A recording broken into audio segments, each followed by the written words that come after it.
कम्तीमा हामी 5 मिनट त्योभन्दा बढी हामी 10 मिनट 15 मिनट कति सक्छौँ यो अभ्यासलाई हामीले बढाउँदै लानुपर्छ। आज अलिकति एउटा प्रयोग गरौँ जसको प्रेसर हाई छ या ग्यास्ट्रिक एसिडिटी छ या मुटुमा कुनै समस्या छ भने त्यस्तो अवस्थामा चाहिँ कुम्भक गर्न हुँदैन। तर यहाँ केवल कुम्भक भन्ने बित्तिकै यहाँ केवली कुम्भक फेरि फरक हुन्छ। केवली कुम्भक चाहिँ यो भस्त्रिकापछि हामीले चाहिँ ठ्याक्कै त्यो श्वासलाई जहाँ छ त्यहाँ टक्कै रोकिदिने हो। भस्त्रिका सकिने बित्तिकै जहाँ छ श्वास म यति तानेर रोक्छु या म यति श्वास निकालेर रोक्छु भने त्यो होइन। जहाँ छ त्यहीँ अब म रोक्ने भनेपछि ठक्कै रोक्यो।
टक्क रोक्ने।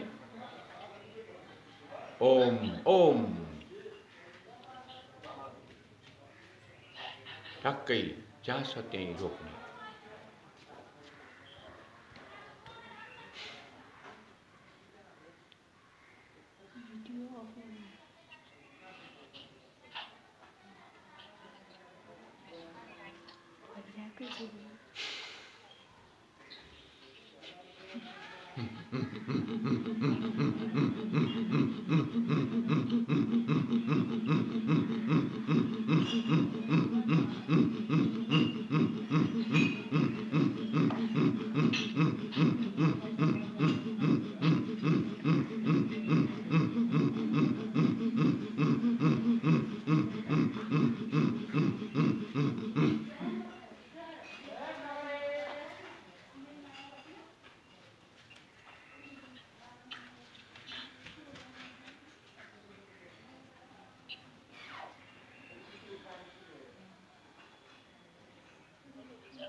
एकैचोटि धेरै जोड चाहिँ नगर्ने, बिस्तारै बिस्तारै केही समय स्थिर बनाउने। त्यो श्वासलाई, त्यो प्राणलाई, त्यो रिदमलाई हामीले टक्क एकछिन अडिन दिने थियो। जब हामीहरूको त्यो श्वास, त्यो रिदम टक्क अडिन्छ, त्यो अवस्थामा हामीहरूको सबै सिस्टमहरू, प्रणालीहरू टक्क शान्त हुन्छ। जसरी हामीहरू गाढ निन्द्राको अवस्थामा त्यो सम्पूर्ण शक्तिहरू जो बाहिर ऊर्जालाई खर्च गर्ने ती शक्तिहरू धेरै धेरै धेरै धेरै प्रक्रिया र तरिकाबाट खर्च गर्ने ती पद्धतिहरू त्यो गाढ निन्द्राको समयमा टप्पै बन्द हुन्छ। त्यो अनि केवल सम्पूर्ण शक्तिको त्यो फोर्स चाहिँ त्यो गाढ निन्द्रामा केन्द्रित हुन्छ र त्यो अवस्थामा पुरै शरीरको सेलहरू हामीहरूको पुरै ड्यामेज नै भइसकेको छ भने नि अब त्यो शक्तिले त्यसलाई पुनर्निर्माण गरिदिन्छ, जीवित र जीवन्त बनाइदिन्छ। हामी दिनभरि काम गरेर हामी एकदम यति यति थाकेर लोड परेको हुन्छौँ, त भोलिपल्ट बिहान उठ्दाखेरिमा हामीले एकदम चङ्गा बन्छौँ, किनभने त्यो गाढ निन्द्रामा त्यो एउटा यस्तो शक्तिको चाहिँ त्यहाँ प्रयोग हुन्छ जो हामीहरूको 10 इन्द्रिय, मन, बुद्धि, चित्त, अहङ्कार, यो पञ्चमहाभूत, पञ्चप्राण, पञ्चतन्मात्रा, यी प्रक्रियाहरूबाट र अनि मनले अत्यधिक मात्रामा जुन चाहिँ हामीहरूको ऊर्जा खर्च गर्छ, त त्यो गाढ निन्द्रामा ती सबै चाहिँ खर्च गर्ने स्रोत जति, बाटो जति, ढोका जति बन्द हुन्छ। अनि त्यो सारा सम्पूर्ण शक्ति एउटै चाहिँ त्यो गाढ निन्द्रामा प्रयोग भएपछि अनि त्यो अवस्थामा असम्भव पनि सम्भव भइरहेको हुन्छ। त्यस्तो हुन्छ। त यो केवली कुम्भक पनि लगभग त्यस्तै नै हो। टक्कै चाहिँ सविकल्प र निर्विकल्प ध्यान भनिन्छ, या सविकल्प समाधि या निर्विकल्प समाधि भनेर भनिन्छ। त्यो सविकल्प समाधिमा चाहिँ हामीले कुनै सहारा लिएर जानुपर्ने हुन्छ भने निर्विकल्प समाधिमा चाहिँ या ध्यानमा हामीले त्यहाँ कुनै पनि सहारा नलिकन ज्वाममा हाम फाल्नुपर्छ। त्यहाँ चाहिँ हामीले त यो यसको प्रक्रिया हामी पछि गर्दै जाउँला। अहिले हामी यसैलाई नै गरौँ, यसलाई नै हामी निरन्तरता दिने कोसिस गरौँ। यो अलिकति प्रसङ्गवश हामीले भस्त्रिका गरिसकेपछि एकैछिन मात्रै भए पनि शान्त होस्, किनकि त्यो एकदम गतिशील भइरहेको अवस्थामा टक्क रोक्ने बित्तिकै त्यो असाध्यै सजिलोसँग चाहिँ त्यो विश्राम यहाँ प्राप्त हुन सक्छ। अलिकति हामीले त्यो तरिका चाहिँ अपनाउनु पर्ने हुन्छ। त आज हामीले अलिकति त्यो उज्याई पनि चाहिँ जुन त्रिबन्ध सहितको उज्याई हामीले हिजो गऱ्यौँ र आज पनि हामीले त्यसलाई केही दोहोऱ्याउनै पर्ने हुन्छ। ठ्याक्कै मूल बन्द, जालन्धर बन्द, अनि उड्डयन बन्द गऱ्यो।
यो प्रारम्भिक अवस्थामा यदि लामो गर्दाखेरि सकिएन या गाह्रो भयो भने यसलाई हामी छोटो छोटो पनि गर्न सक्छौँ।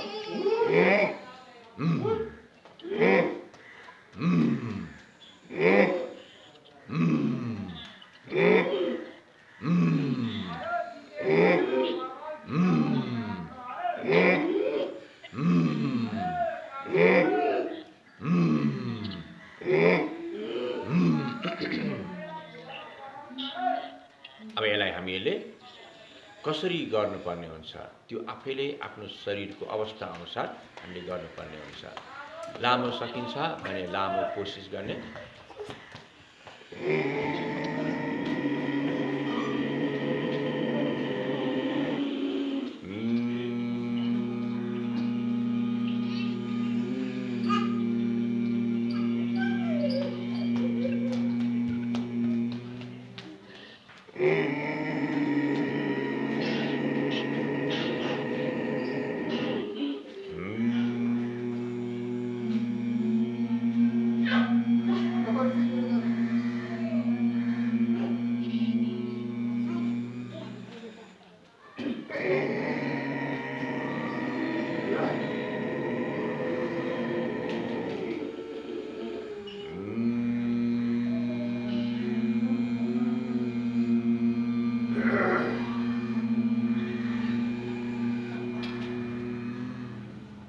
अब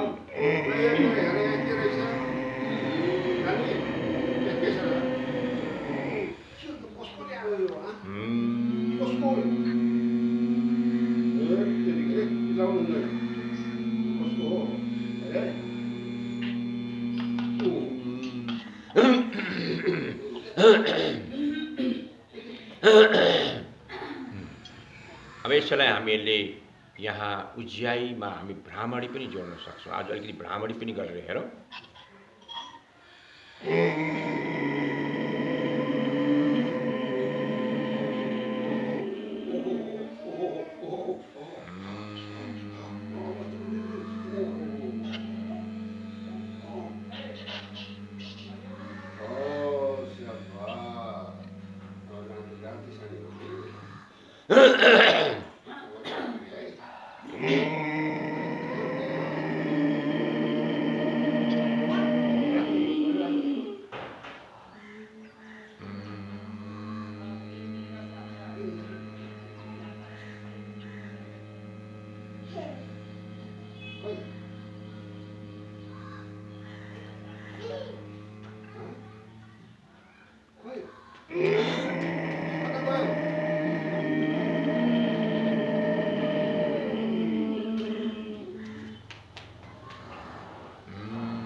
भ्रामरी गर्दाको अवस्थामा यो आँखाको नानीलाई जोडले थिच्ने होइन, यो परेलालाई यस्तो यो बन्द गरिदिने मात्रै यसरी, ताकि आँखाको नानीमा पनि त्यो कम्पन होस्।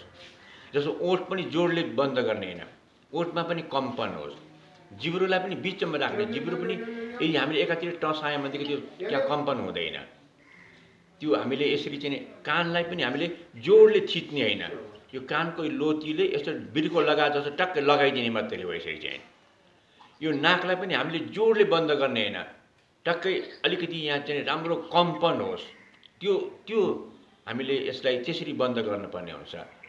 यो यसरी गर्न सक्यो भने यसले हामीहरूको ज्ञानेन्द्रिय भन्छ, जो हेर्ने, सुन्ने, सुँघ्ने अनि स्वाद दिने र स्पर्श गर्ने यो पाँचवटा ज्ञानेन्द्रियलाई यसले राम्रोसँग, जो हामीहरूको यो अति छिटो हामीले यसलाई बिगार्दै लान्छौँ। हामीले हेर्नमा कमजोरी, सुन्नमा कमजोरी, सुँघ्नमा कमजोरी, स्वादमा कमजोरी अनि स्पर्शमा कमजोरी। अब यो हामीले जनावरलाई हेर्ने हो भनेदेखि जस्तो कुकुरले एकपटक सुँग्यो भने उसले जीवनभर, अब उसले त्यो कुनै एउटा मान्छेले सुँग्यो भने उसले त्यो बिर्सिँदैन। ऊ चाहिँ विलक्षण उनीहरूमा त्यो चाहिँ सुँग्ने क्षमता हुन्छ। कुनैमा त्यो चिलहरूमा हेर्ने क्षमता एकदम माथि, त्यो आकाशबाट कहाँ टाढाबाट चाहिँ उसले चाहिँ आफ्नो आहारलाई देख्न सक्छ। उसले चाहिँ यस्तै कुनै प्राणीमा हेर्ने, कुनै प्राणीमा सुन्ने, कुनै प्राणीमा सुँघ्ने, कुनै प्राणीमा स्वाद लिने, कुनै प्राणीमा स्पर्श गर्ने ज्ञान चाहिँ असाध्यै विलक्षण भएको देखिन्छ भने अब मानिसहरूले एकदम नराम्रो भन्दा नराम्रो भनेर यसलाई बिगारिसकेको हुन्छ। त्यो अत्यधिक मात्रामा हामीले यसलाई चाहिँ बढीभन्दा बढी हामीले यसको फाइदा लिन खोज्छौँ, लोभी बन्छौँ हामीहरू, बढी महत्त्वाकांक्षी हुन्छौँ हामीहरू चाहिँ।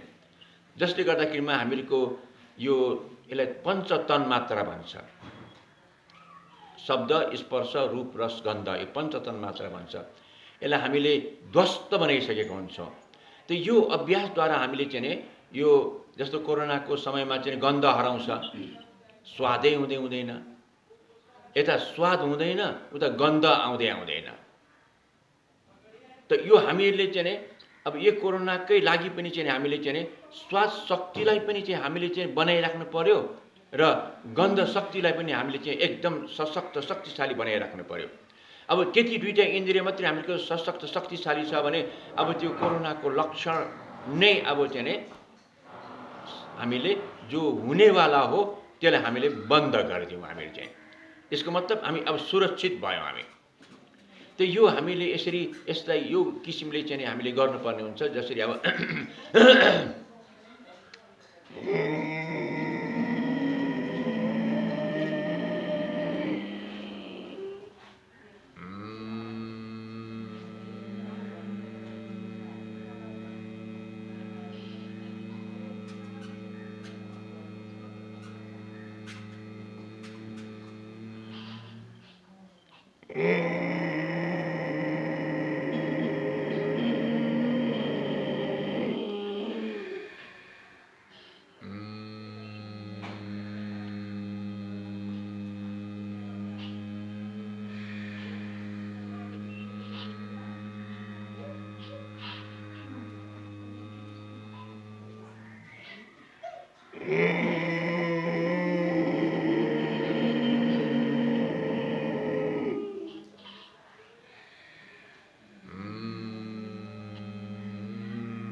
हामी केवल भ्रामरी मात्रै पनि गर्न सक्छौँ।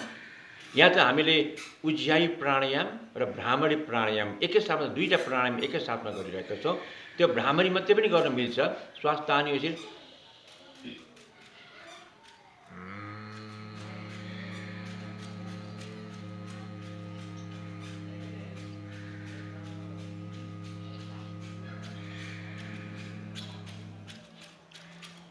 यदि उज्याई र दुईटैले गऱ्यौँ भनेदेखि चाहिँ हामीलाई धेरै फाइदा। यहाँ उज्याई र भ्रामरी गर्दाखेरिमा एकैसाथमा जब हामी गर्छौँ त्यो अवस्थामा हामीहरूको सम्पूर्ण प्रजनन हर्मोन्स, अर्डिनल हर्मोन्स, हाम्रो पेन्क्रियाज हर्मोन्स, हाम्रो थाइमस हर्मोन्स, थाइरोइड र पाराथाइरोइड हर्मोन्स, अनि पिनियल र पिट्युटरी हर्मोन्स, यी सबै हर्मोन सिस्टमहरूलाई चाहिँ यसले असाध्यै राम्रोसँग गतिशील र क्रियाशील गराउँछ यसले चाहिँ।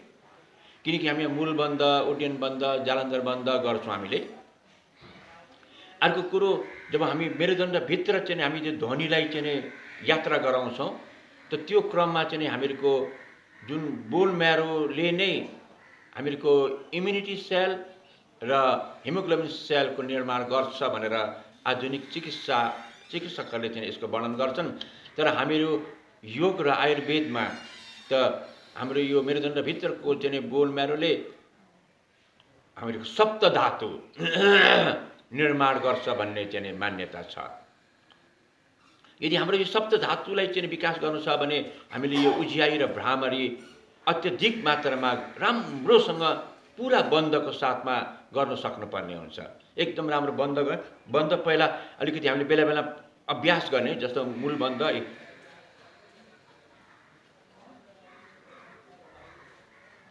यसले महिलाहरूको गर्भाशयलाई, अधिकांश महिलाहरूको गर्भाशय अलिक उमेर बढ्दै गएपछि त्यो तल झर्न थाल्छ र कतिपय महिलाहरूको त त्यो स्ट्यान्ड लगाएर रोकेर राख्नुपर्ने हुन्छ। बडा दुःखद अवस्था हुन्छ। यदि यहाँको स्नायुलाई यसरी तानिरहेको छ, यसरी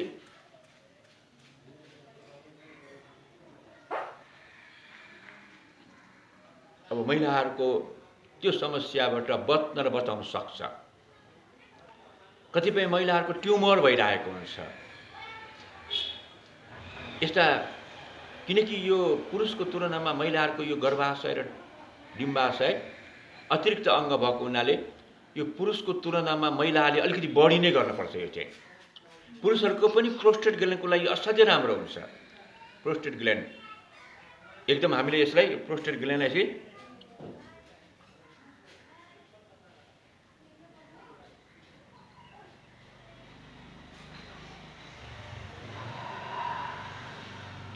यो यसरी हामीले 10 पटक, 20 पटक, 30 पटक, 50 पटक यसरी चलाइरह्यौँ भने अब यो हामीहरूको प्रजनन हार्मोन्स, प्रजनन अङ्ग, जो अर्डिनल हार्मोन्स, नेफ्रोनको सेलहरू यो असाध्यै बलियो र बलवान र शक्तिवान बन्छ र बनाउँछ।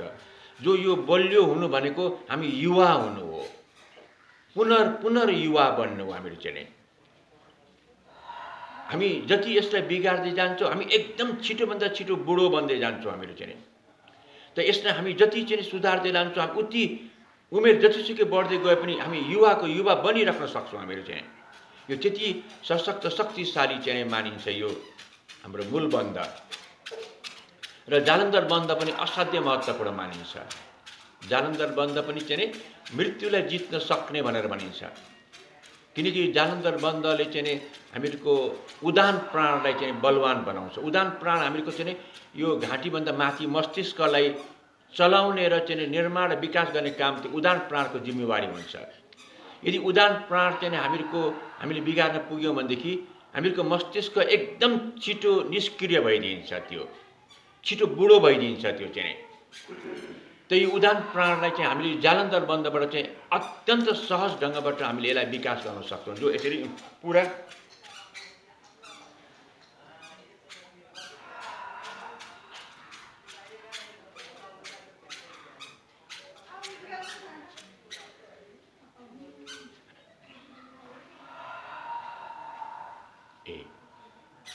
महिलाहरूको यो छाती, यो स्तन र पुरुषहरूको यो छाती, यो माथि उठेको अवस्था त्यसलाई युवा भन्छौँ हामी चाहिँ। जब यो तल लर्किन्छ, यो तल झुक्छ, प्रत्येक कोशिकाहरू हामीहरूको जब तल निहुरिन्छ, यो हिन्दी भाषामा नोर झर्यो भन्छ त्यसलाई चाहिँ। बस त्यो बुढो भयो त्यो चाहिँ। जब यो फुक्छ यसरी माथि फुक्छ, छाती माथि आयो यसरी,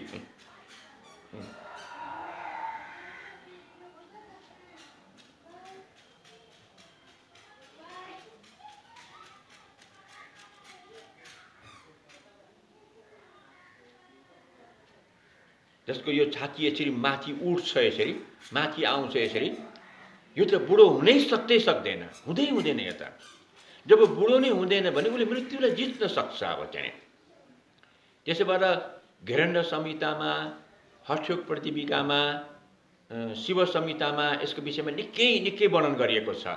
यसले मृत्युलाई जित्न सक्ने भनेर वर्णन गरेको छ। चाहिँ यसको मूल कारण यही नै हो। किनकि यसले चाहिँ हाम्रो मस्तिष्कलाई चाहिँ ज्ञानेन्द्रियलाई एकदम सशक्त शक्तिशाली गराइदिन्छ।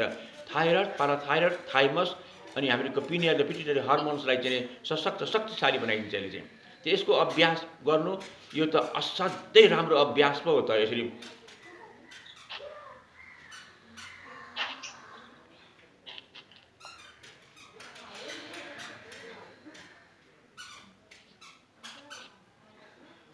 कुनै पनि हामीले निकै महत्त्वपूर्ण उत्तरदायित्व कसैलाई दिनु पर्यो भनेदेखि हामीले यो छाती ठुलो भएको चाहिँ शरीरलाई हामी जिम्मेवारी दिन सक्छौँ। किनकि जसको छाती नापिन्छ, त्यो साइज एकदम ठुलो छ भने ऊ बलवान, ऊ शक्तिवान र उसलाई जस्तै जटिलभन्दा जटिल जिम्मेवारी दिए पनि उसले त्यो गर्न सक्छ भनेर विश्वास गर्न सकिन्छ।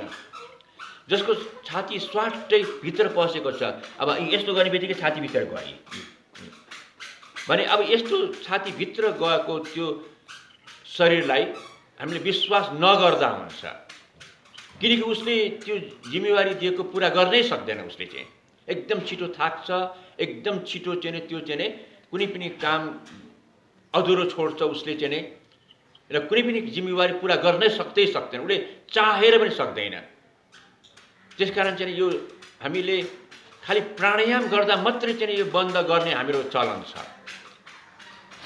प्राणायाम गर्ने बेलामा, त्यो पनि नाडी शोधन प्राणायाम गर्ने बेलामा यो बन्द नगरिकन त त्यो नाडी शोधन प्राणायाम गर्नै हुँदैन, त्यो गर्नै मिल्दैन। त्यो यदि कथम गर्यो भने त्यसले उल्टा बेफाइदा गर्छ, त्यस्तो हुन्छ।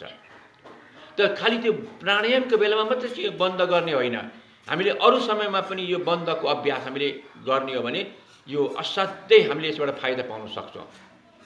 पुरा यसरी ट्याक्कै यो चिउँडो यहाँ खाल्टो छ, कण्ठकु भन्छ है। अब अहिले यसो गरेर पनि छुँदैन, यसो गरेर यो छाती जब फुक्छ अनि बल्ल यहाँ चाहिँ हामीहरूको चिउँडो ठ्याक्कै यहाँ खाल्टोमा आउँछ यसरी।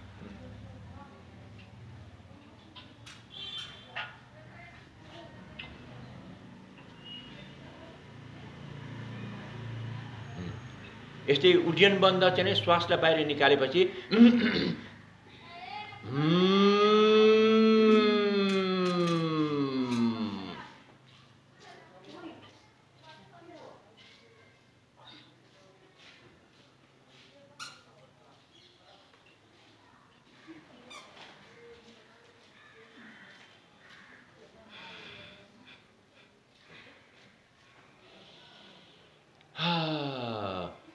यसको उड्डयन नाम राख्नुको अभिप्राय नै यसले उडाउँछ, यसले उड्नमा सहयोग गर्छ। शरीरलाई यति हल्का बनाउँछ कि मास्टर आर्टमा पनि चाहिँ यहाँ हु हु हु हु यसलाई खाली बनाउने उनीहरूले निकै अभ्यास गर्छन् तिनीहरूले। अनि त्यो मास्टर आर्ट गर्ने मान्छेहरू यहाँ टेक्यो भने उहाँ पुग्छ, उहाँ टेक्यो भने उहाँ पुग्छ, त्यस्तो शरीर त उडे जस्तो हुन्छ उनीहरूको चाहिँ। हामीले पनि यो उड्डयन बन्द राम्रोसँग गर्दै जाउँ त शरीर त फुलको थुङ्गा जस्तै हुन्छ। त्यो हिँड्दा चाहिँ हिँडे जस्तै लाग्दैन, फुत्त फुत्त फुत्त फुत्त यसरी चाहिँ उफ्रिन थाल्छ। त यो हाम्रो उड्डयन बन्द जुन हामीहरूको छ